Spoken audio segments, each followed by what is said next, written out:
Bienvenidos a Enigmas de la Historia. Esta semana terminaremos la trilogía sobre la siempre interesante Revolución Francesa, hablando de un personaje vital para su desarrollo. También tenemos una entrevista súper interesante con una autora con la que podríamos hablar durante horas. De verdad, no se lo pierdan. Empezamos otro Enigmas de la Historia.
Su nombre fue sinónimo del terror. El periodo de la guillotina lleva su apellido. Sin embargo, Maximilien Robespierre fue un personaje mucho más complejo que toda la cruenta fama que arrastra.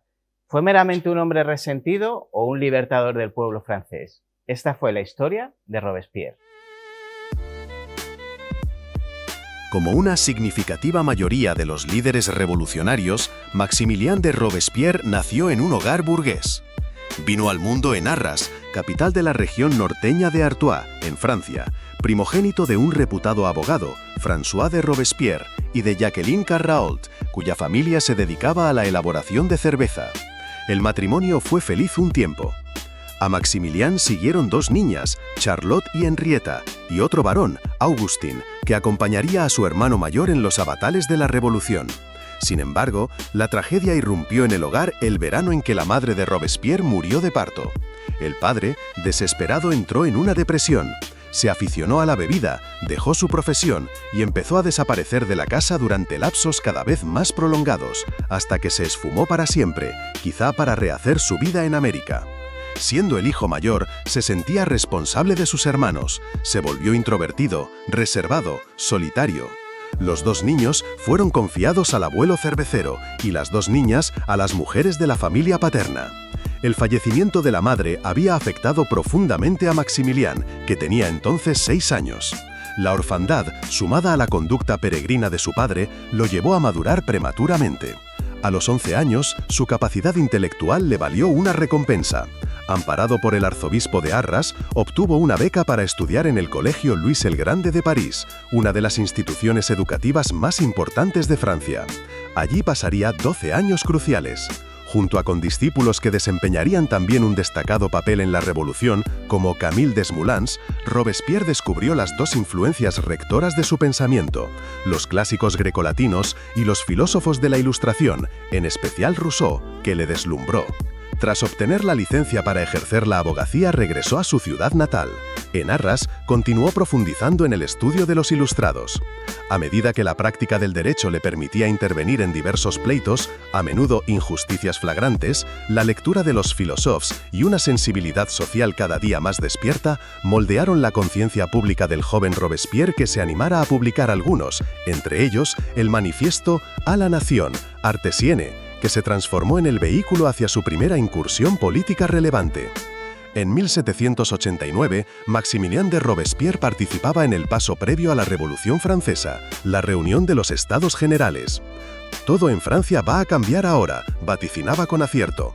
Por entonces, nombrado uno de los 8 delegados por el tercer estado, el pueblo llano, de la provincia de Artois, a él también le faltaba experimentar un cambio notable. Creía que el pueblo reafirmaría su confianza en la ley si los culpables eran ajusticiados. Robespierre reivindicó la concesión de derechos políticos completos a toda la ciudadanía, y no solo a la nobleza y el clero. Respaldó además el sufragio universal y directo, abogó por las libertades de prensa y de reunión, Defendió la educación obligatoria y gratuita, exigió la abolición de la esclavitud y hasta de la pena de muerte. Aunque sorprenda en el personaje cuya memoria equivale al terror, llegó a pronunciar en los Estados Generales palabras como las siguientes: matar a un hombre es cerrarle el camino para volver a la virtud, es matar la expiación, es cosa deshonrosa matar el arrepentimiento. Esta postura cambió por completo después de la toma de la Bastilla. Ya relacionado con uno de los clubes que dominarían la Francia revolucionaria, el jacobino, ala radical de los revolucionarios, Robespierre se convirtió en un convencido partidario de la pena capital. Creía que el pueblo reafirmaría su confianza en la ley si los culpables eran ajusticiados. Su elocuencia, su integridad moral y la austeridad de sus costumbres acabaron por aglutinar en torno suyo a seguidores que lo señalaban como un ejemplo de virtud, incluso le llamaban el incorruptible. Los siguientes 3 años fraguaron los del ascenso del mandatario dentro de su club y en el país. Durante este periodo, intervino en acontecimientos importantes, como la redacción de la Constitución de 1791.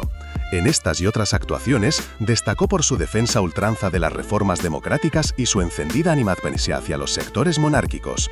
Sin embargo, habría de esperar la radicalización de la revolución para materializar su modelo de gobierno.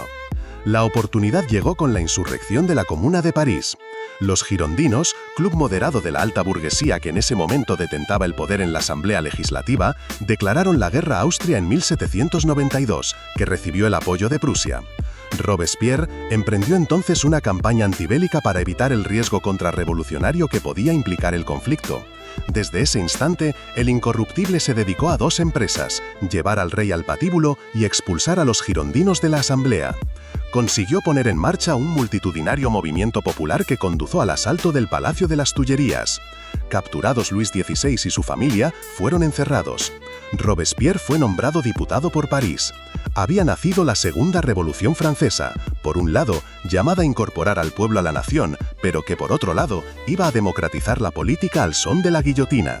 Se situaba con Georges-Jacques Danton y Jean-Paul Marat a la cabeza del grupo extremista de la Convención, llamado La Montaña, por sentarse sus componentes en los escaños elevados de la sala, que expresaba las aspiraciones de la pequeña burguesía y el pueblo.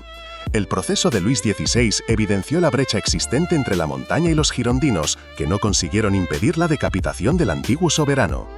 En 1793, Robespierre logró su segundo objetivo.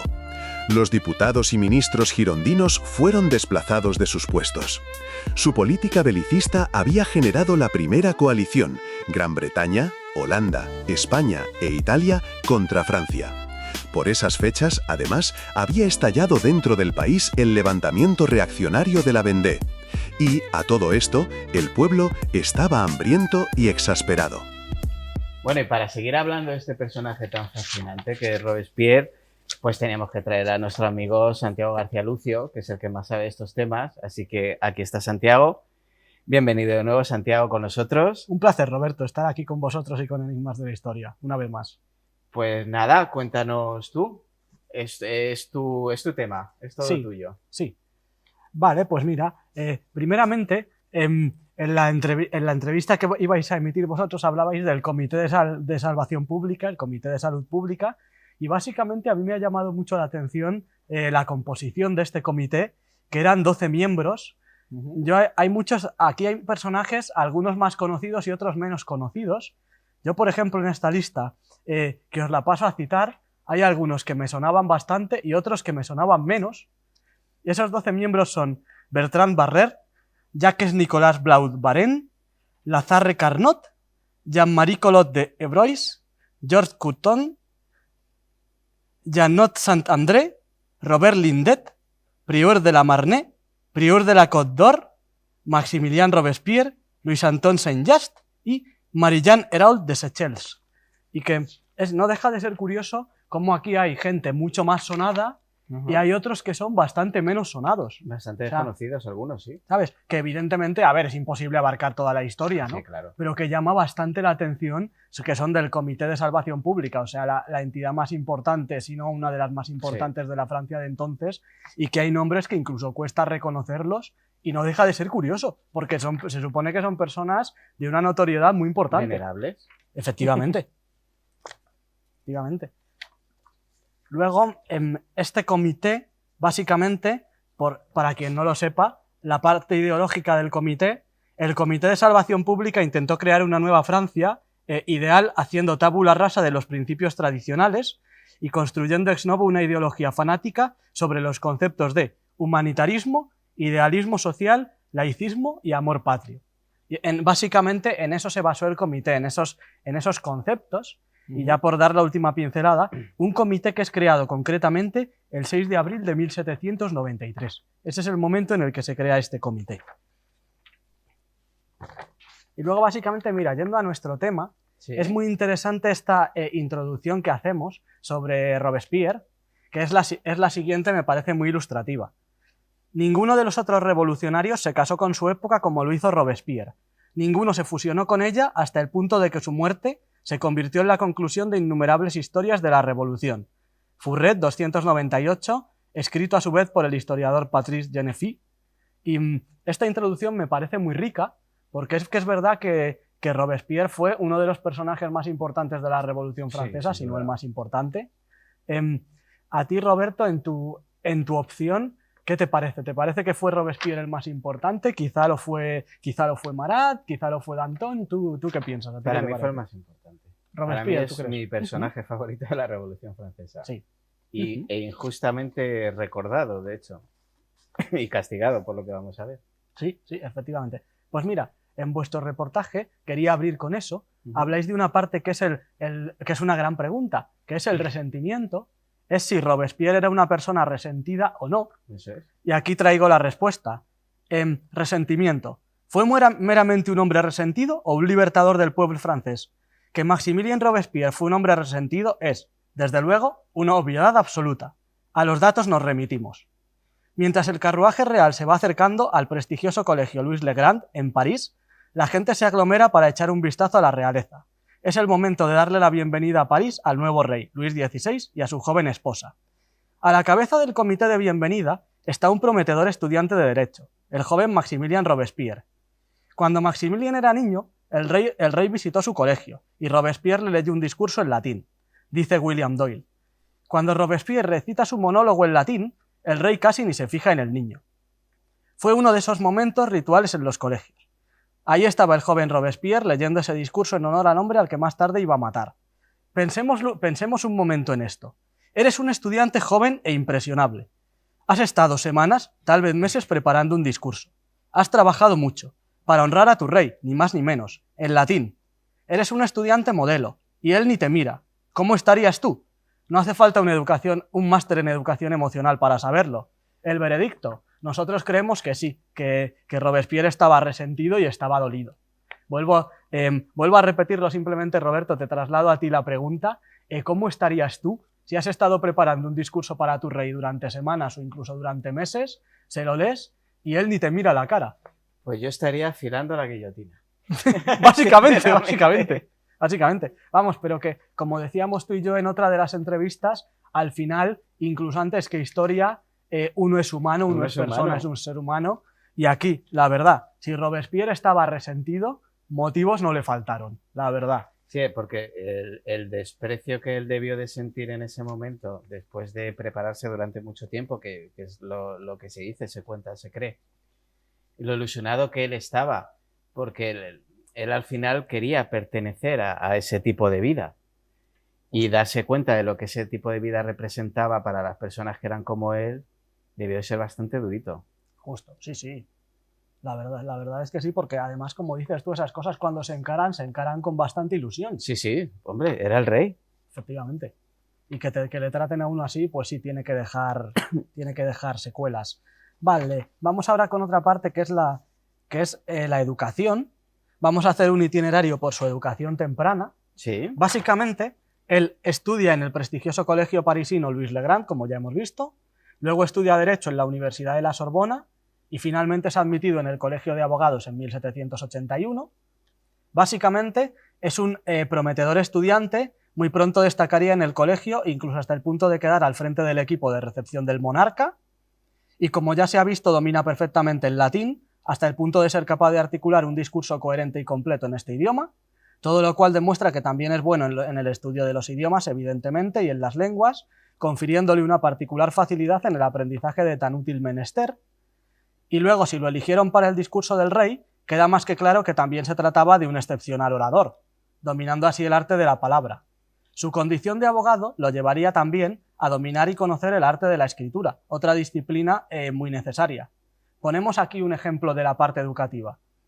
Paralelamente a su carrera jurídica, escribió ensayos a favor de la igualdad ante la ley, uno de los cuales le valió un premio de la Academia de Metz en 1784. Pasamos al veredicto de la parte educativa: inteligente, instruido, culto. Evidentemente, Robespierre era una persona culta, inteligente e instruida, no cabe la menor duda. Y nos parece aquí muy interesante para coloquiar el ejemplo. Muchos esto no lo saben, el hecho de que él ganó un premio por uno de sus ensayos. O sea, nos parece que realmente eso demuestra que su nivel educativo tenía que ser elevado. Era un erudito, sin duda. Efectivamente. Que no a cualquiera le dan un premio por escribir un ensayo. O sea, y más en aquella época. Efectivamente, efectivamente. No, desde luego, en las otras entrevistas recuerdas que hemos estado analizando a los personajes, sí, faceta a faceta. Desde luego, yo tengo claro que Robespierre, bajo mi humilde punto de vista, es un 10. Es una matrícula de honor. O sea, más culto que los reyes, seguro. Sí. Pero vamos, que ahora lo verás, hemos analizado las facetas de Robespierre y todas son de 10 o de 9,5 o de 9,8. Por ejemplo, mira la siguiente: liderazgo, capacidad de mando. En este apartado, Maximilien Robespierre se lleva sin lugar a dudas la matrícula de honor. Su capacidad de mando no solo era incuestionable, sino también inquebrantable. Su liderazgo era algo fuera de toda duda. De adulto, como líder del pueblo francés dirigiendo el terror y la revolución. Como joven adolescente, encabezando la caravana designada para dar la bienvenida al rey Luis XVI. Y, en su mediana edad, entre ambos periodos, defendiendo al pueblo en calidad de abogado. O sea, si os fijáis en la parte de liderazgo, es tan enorme el liderazgo de Robespierre que lo tiene para dividir entre todas las facetas de su vida. Sí, tanto totalmente. Juventud como madurez, como vejez, como adolescencia. O sea, es líder en cualquier periodo que él emprende. Totalmente. Y luego, como ejemplo de lo que es el liderazgo, en 1789 se había forjado una reputación como uno de los principales defensores de la justicia de Artois, que no nos parece poco. O sea, ya en 1789 él era un líder en esa zona, en Artois, era un referente. Sí. Lo cual habla de, efectivamente, una capacidad de liderazgo muy grande, que incluso, como hemos visto, es que esto ya daría de por sí para un solo programa en sí mismo, solamente con esto. Sí. O sea, la capacidad de liderazgo de Robespierre, que es líder en todas las facetas de su vida, o sea, de joven, de adulto, de adolescente, y en cada una se pueden poner ejemplos, justificaciones. Y vejez porque se la quitaron. Justo, efectivamente. Sí, si no, probablemente también. También. Y pues efectivamente, como líder nato, el veredicto es líder nato, no podía ser otra cosa. Vamos, que estamos viendo que absolutamente en todas las facetas este tipo demuestra este señor demuestra una superioridad insultante, la verdad. Sí. O sea, toda la que no mostraba Luis XVI. Sí, efectivamente. Luego, mira, vamos con la oratoria. Para ser abogado se ha de tener un nivel elevado de escritura, pero también de verbo, de palabra, lo que los antiguos griegos denominaban la oratoria, o el arte del buen decir. Maximilien Robespierre no solo fue abogado, sino también un magnífico orador, uno de esos que saben qué decir y cuándo decirlo, destacándose así con mucha fuerza sobre el resto de sus pares. Estamos hablando de una persona con la palabra en las venas, de un hombre que siempre supo y sabrá cómo controlar la materia. Aquí nos ha parecido, Roberto, muy curioso el ejemplo que extraemos. En 1783 ganó un famoso y extraño caso sobre el derecho del acusado a colocar un pararrayos en su propio tejado. Los argumentos de Robespierre se consideraron una defensa simbólica de la ciencia y la razón ilustrada frente a la superstición. O sea, nos ha parecido muy curioso cómo, de algo como colocar un pararrayos en un tejado, sí, este señor hace un debate entre, digamos, el nuevo y el antiguo régimen. Ciencia, superstición, o sea, la capacidad oratoria que tenía que tener Robespierre estaba fuera de toda duda, porque uno se pregunta cómo demonios haces de colocar un pararrayos en un tejado. Total. Un debate entre el antiguo y el nuevo régimen. Totalmente. O sea, es fascinante. O sea, para este señor no era un pararrayos, casi parece que para Robespierre se trataba de orgullo, sí, o de ego, o de algo similar, porque ¿cómo se puede hacer de la colocación de un pararrayos algo así? Es maravilloso, es sublime. Luego, en esta etapa, el veredicto, pues obviamente sería de orador nato, evidentemente, una vez más. Y luego nos queda solamente una en nuestro análisis, que sería el carisma, Como la oratoria, Maximilien Robespierre llevaba el carisma en la sangre. Solo así se explica que se pudiese convertir en lo que posteriormente llegaría a ser. Capaz de levantar multitudes, este hombre ha pasado por méritos propios a formar parte de las páginas de la historia. Y el ejemplo sería, Robespierre se consideraba el portavoz del pueblo, lo que significaba que quien se opusiese a él estaría oponiéndose necesariamente al pueblo. Y cerramos con el veredicto, evidentemente a nivel de carisma este señor es un hombre magnético y atrayente. Porque claro, si básicamente enfrentarte a su figura es enfrentarte al pueblo, magnetismo no le faltaba. No le faltaba. Y pues básicamente este es el análisis que proponíamos sobre Robespierre. Como ha podido verse, creemos que es una figura muy completa, muy preparada, fundamental, muy no solo para la Revolución Francesa, sino para todas las democracias que vinieron después con los años. Sí, sí, correcto, efectivamente. Y bueno, y hemos hablado también de él. ¿Y por qué cayó en desgracia?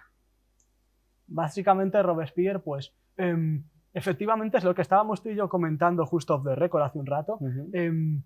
El tema de que hay mucha... El tema sobre todo de la sombra, el paradigma de la sombra de Freud, de psicología, al final, durante la historia vemos que afecta a muchísimos sujetos. Sí. O sea, y Maximilien Robespierre es un ejemplo clarísimo de ello. A mí me parece fascinante. Ya te digo, yo te invito a que le dediquemos un programa en específico porque es una auténtica locura cómo este hombre pasa de ser la flor innata, brillante, inteligente, listo, culto. O sea, vamos, para mí, de las personas más inteligentes de la historia, sin lugar a dudas, pero sin lugar a dudas, a cómo pasa de repente a volverse un radical, un señor que va con la guillotina, matando absolutamente a todo el mundo, encarcelando. O sea, básicamente es lo mismo que le ocurre, que para mí son casos muy similares, incluso en cuanto a trascendencia, a Jean-Paul Marat. Sí. Son personas que son brillantes, que son genios, cómo de repente un día enloquecen y cómo se convierten en demonios. Es que al final es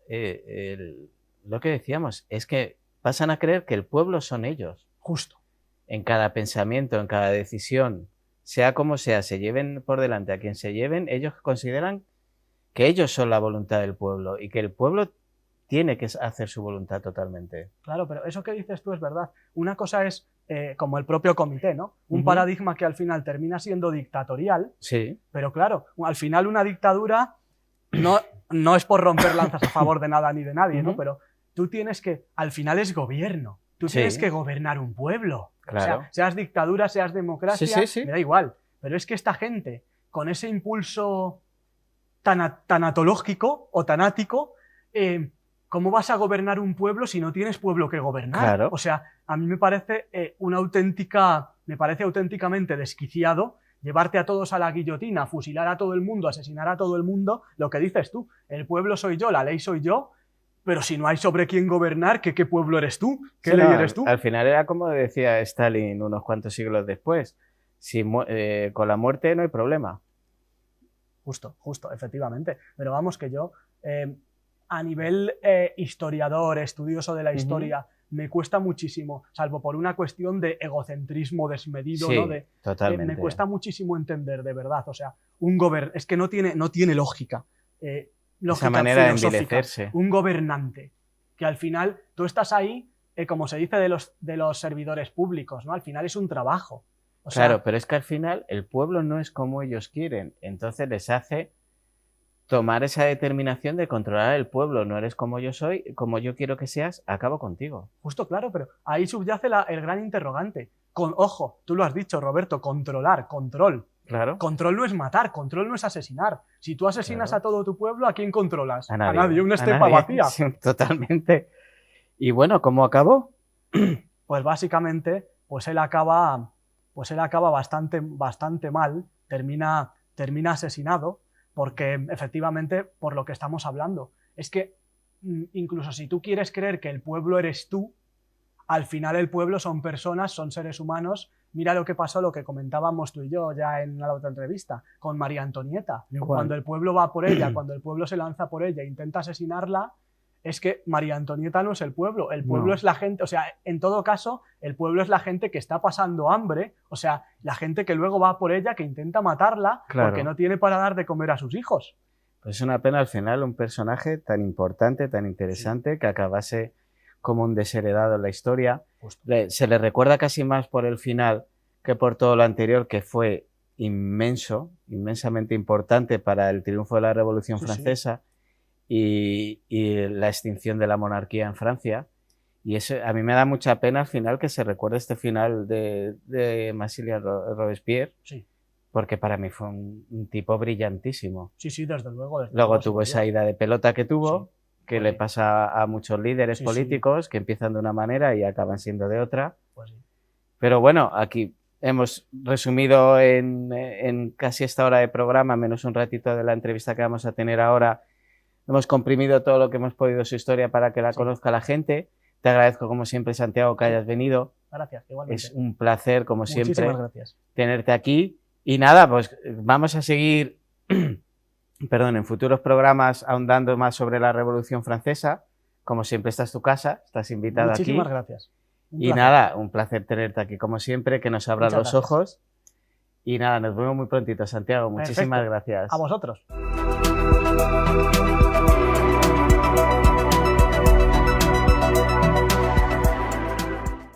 Bueno, vamos a despedir el programa de hoy, que ha sido intensito, con la historia de Robespierre.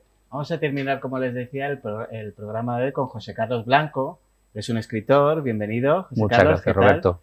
Él es el escritor de La Última Tormenta, este libro que tenemos aquí, que la portada es muy chula. Yo siempre digo lo mismo, pero es que me flipan las portadas. La verdad, soy fanático de las portadas. Pues nada, bienvenido a Enigmas de la Historia.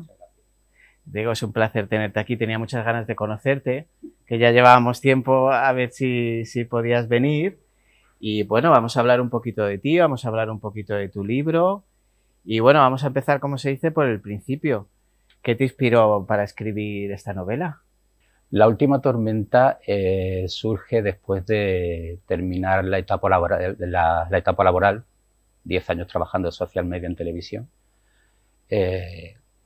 Queriendo poner la cabeza en orden, ver lo difícil que es con 50 años volver al mundo de las entrevistas laborales. Y como yo siempre había estado relacionado con temas de la escritura de una manera u otra, siempre estuve cercano al tema. Pues para intentar mantenerme ocupado y decir, no se acaba el mundo, empecé a escribir. Entonces empiezo a utilizar los traumas de toda la vida, los que tiene cualquier persona, y los empiezo a exagerar, dándole un puntito de ficción que le quedara intenso, pero no fue con la intención de escribir un libro, hasta que llega un momento que, hablando con mi marido, le digo, tengo 400 páginas escritas. ¿Qué hago con esto? Pues igual tienes un libro. Y ahí salió, y cuando lo terminé dije, pues sigo. Y sigo y he seguido y tengo el segundo terminado y el tercero casi listo también. Vaya. ¿Cuál es el mayor desafío al que te enfrentas cuando empiezas a escribir? Te vas a reír, pero el mayor desafío es esto. Esto. Porque yo me levanto y me encierro en mi oficina, echo la persiana, dejo todo a oscuras, pongo una luz azul muy chiquita, tengo todas mis manías antes de ponerme a escribir. Y como eran manías que ya tenía antes trabajando, porque yo trabajaba desde casa, yo fueron 10 años teletrabajando, pues entonces yo he seguido como en mi cueva encerrado, y ahí soy feliz y no necesito salir, mostrar mi rareza ni nada por el estilo. Y así que lo difícil es cuando te dice José Antonio, tienes que ir para una entrevista, es como, no. No, es difícil, ¿eh? Sí. Es difícil porque al final es lo que hablamos, cada obra, y sobre todo las primeras, tienen tanto de nosotros que ir a hablar de ellas y desnudarte de esa manera cuesta trabajo. Y es complicado. Es como cuando preguntan, ¿y de qué va el libro? Digo, pues, no sé. De mí. Porque tiene terror, tiene thriller psicológico, pero luego tiene muchos momentos introspectivos del mismo personaje, que soy yo hablando solo conmigo. Y cuando después de escribirlo me pongo a repasarlo, empiezo muriéndome de risa leyéndolo yo, diciendo, joder, esto se suponía que tenía que dar miedo. y pasa como por momentos muy diferentes y que cuando te dicen, ¿y de qué va el libro? Pues no sé, es intenso al final, muy intenso al final.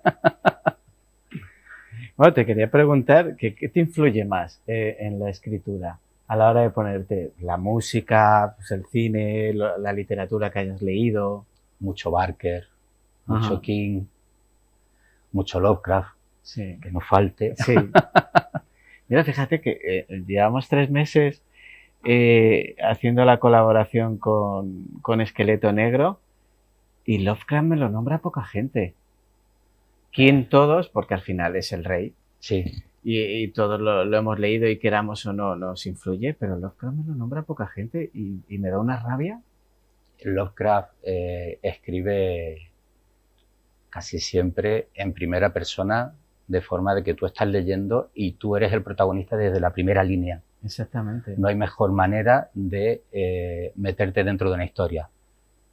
El libro está escrito de esa manera, todo presente, primera persona, y son todo conversaciones consigo mismo y sus contrariedades, y eso es 100% Lovecraft. No, porque al final en un libro de este tipo la psicología es súper importante a la hora. ¿Tú cómo enfocas la psicología a la hora de querer engañar, entre comillas, al lector? No lo engaño, no lo engaño. Es que voy a quedar, van a tener una imagen mía genial, pero ¿No? todos los comederos de cabeza que yo Sí. tengo conmigo mismo y mis peleas, todo eso está ahí desde la primera página. Entonces, procuro que el personaje sea lo más blanco posible desde el principio. O sea, no hay, sí hay. No hay una cara B oculta a simple vista, solamente es una persona que le pasan cosas y conforme le pasan, muestra su reacción y su forma de enfocarlas desde un primer momento. Entonces, es como, ¿qué necesidad hay de intentar pegarle una vuelta a la gente? Ya se encargará todo lo que pase después de que le den esa vuelta. ¿Tú en tus obras juegas con la ambientación? Mucho. ¿Y qué papel juega la ambientación en Mucho. tu novela? Yo digo que cuando escribes necesitas verlo. Entonces, ¿en qué me apoyé en este libro? En usar lugares reales. Uh-huh. Y está. Uno de los lugares donde ocurre está inspirado en un barrio donde yo vivía. Uh-huh. Y me hacía gracia cuando me escribía gente del barrio, ¡ay, me leí tu libro! Me encantó. Yo decía, creo que no has entendido el mensaje, ¿no? No la has pillado. Porque está el personaje súper enfadado con todo Uh-huh. y a la gente como que te llega ese comentario y dices, oye, pues tío, de corazón, muchas gracias. Entonces, si uso un lugar que conozco y luego para buscar el resto empiezas a documentarte, a ver lugares reales, planos del sitio, si tiene que ocurrir tal o cual, quiero saber cómo va a ser. Entonces, como que a la hora, cuando lo vas a escribir, fluye todo, que parece que te va a explotar. Claro. Y es chulísimo, no puedes parar de escribir. Sí, ese momento es maravilloso. Es genial. Los escritores tenemos siempre el problema de no caer en clichés.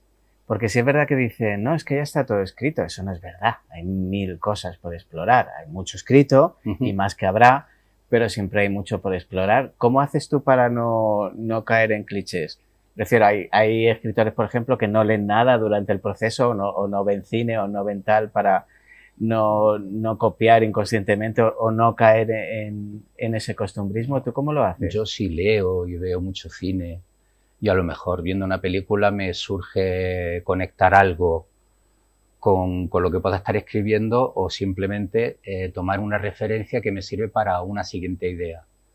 Yo anoto y obviamente se trata de no copiar porque si copias no vas a sorprender a nadie. Claro. ¿De qué te vale copiar si vas a escribir lo mismo que alguien que encima tiene más nombre que tú? Porque uno acaba de llegar y es como, hola, estoy aquí, hazme caso. Entonces, copiar al principio encima es una estupidez. Bueno, es una estupidez al principio y al final. Sí. Pero es verdad que es lo que dices tú, no es copiar, pero tú a lo mejor ves un instante que en esa película es una cosa o en esa novela es una cosa, pero te inspira algo completamente Exacto. distinto y te lleva a otro lugar donde tú quieres llevar al lector, pero no sabías que lo podías hacer directamente. Y si la panza te dice aquí la cosquillita de, uy, eso mola, apúntalo y por ello. desarrollalo, que luego estarás a tiempo de revisarlo 50 veces y de gritarte de ti mismo, de estás copiando, esto lo estás haciendo mal. Y de borrar y reescribir y reescribir, pero hay que apuntarlo todo y desarrollarlo porque salen cosas muy chulas. La verdad que sí, la verdad que sí. Luego, ¿cómo manejas tú esa presión que tenemos los escritores de qué le va a parecer a la gente, esas expectativas? ¿Cómo la manejas tú?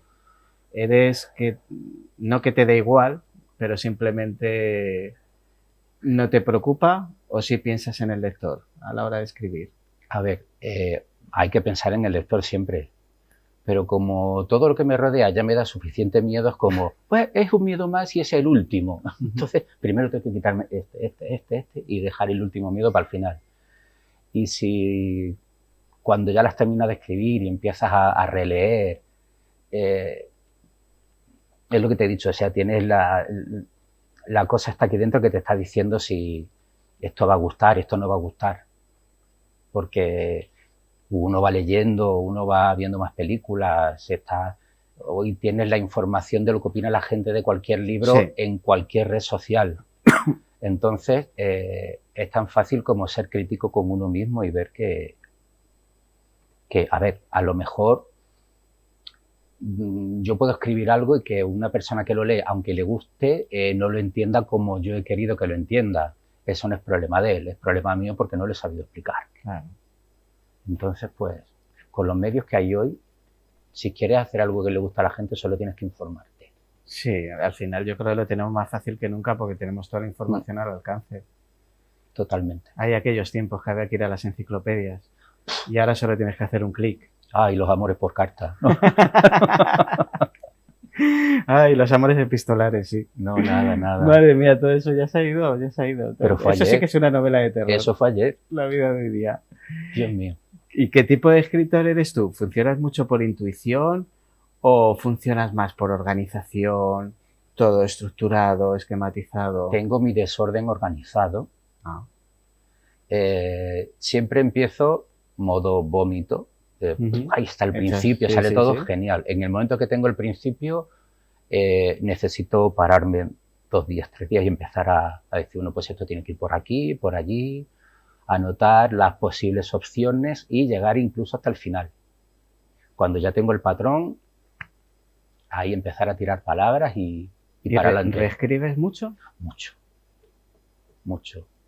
Mucho porque soy muy crítico.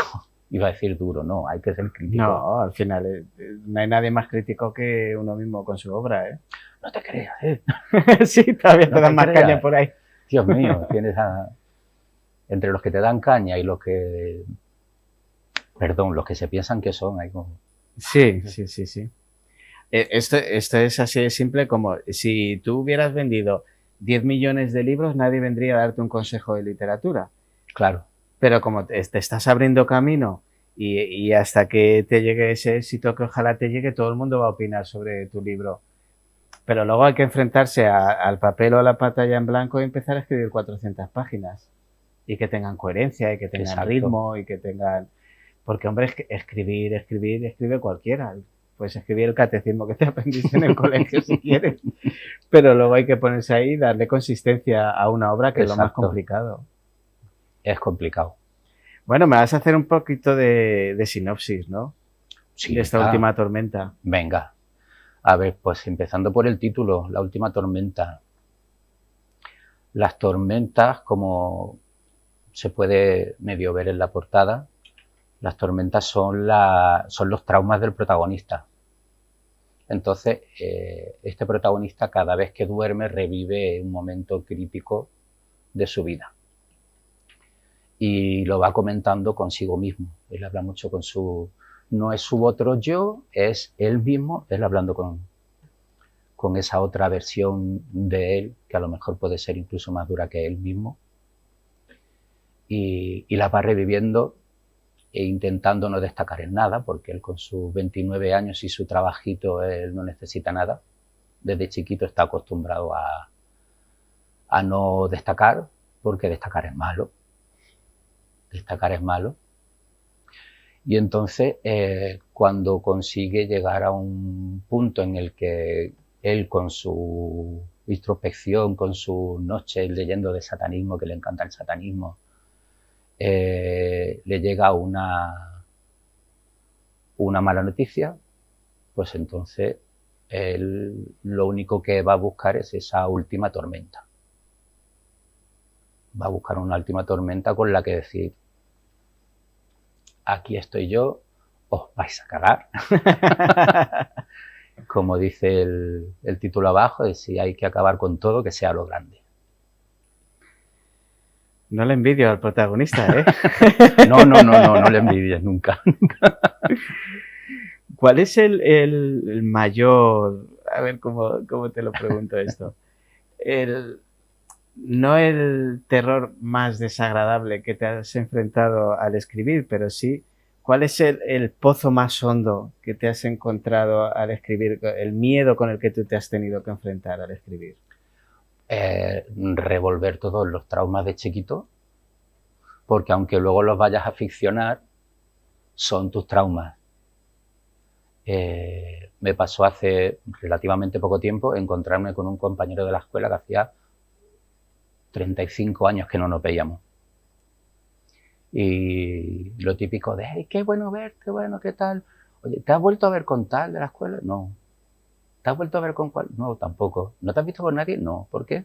Este me hacía bullying, este me hizo tal, este me hizo cual, este me hizo cual. Y se me queda así mirando y dice: ¿tan mal lo pasaste? Y yo, tampoco se veía. No, desde el lado de los que se divierten no se ve bien. Exacto. O sea, no se ve que lo pases mal. Entonces reviví todo eso para dar contexto a todas las tormentas de Nacho. Y bueno, mereció la pena. Mereció la pena porque fue como sacarlas a tirones y decir: bueno, ya está, están ahí. Yo soy de los que dice que hay ciertos traumas que no se superan. Aprendes a vivir con ellos y... Hay muchísimos que no se superan. La Simplemente gente, vives con ellos. Ya está, ya crecerá. Crecer, tengo 50 años, colega. Si crezco más, ¿a qué más me tengo que esperar? A mí es que me cabrea mucho esa tendencia mindfulness esta que hay ahora, de que hay que ser feliz porque hay que ser feliz y que los problemas los tienes que superar. ¿Y por qué? Ese fuma mucho. El que dijo eso... Pues claro, pero ¿por qué? Hay cosas que no vas a superar en tu puñetera vida porque te rompieron tanto que no hay Dios que cosa eso ya. Exacto. Es que si no, no existirían artistas, también te lo digo. Verdad, verdad. ¿Cuántas personas normales conoces tú con la sensibilidad de escribir una canción, de hacer una novela? Yo no conozco a casi nadie. Yo estoy de acuerdo contigo. Todos tenemos nuestras taritas. Y bienvenida sea. Mira, al final nos han traído otro tipo de vida diferente, no tan convencional como el resto, pero al final es que tienes que ser feliz por decreto. Tío, tienes que superar las cosas por decreto. Déjame en paz. Estoy 100% de acuerdo contigo. Bueno, ¿qué proyectos estás ahora? Pues he terminado el segundo, está corrigiéndose, ya me adelanté, lo registré y todo. Y como está registrado, yo creo que ya se puede decir el título, se va a titular La verdad que no ves.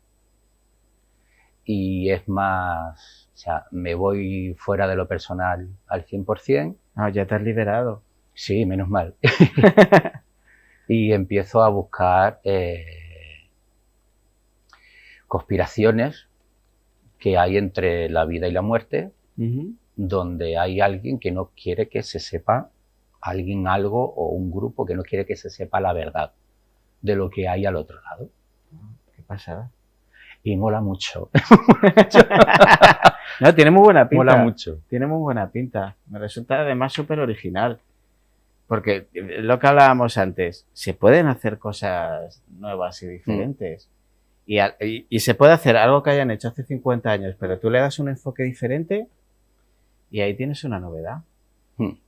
Bueno, y ya has escrito 3 cosas con esta. Con esta última. Este es el primero, el que ya está terminado el segundo, y el tercero que está casi listo.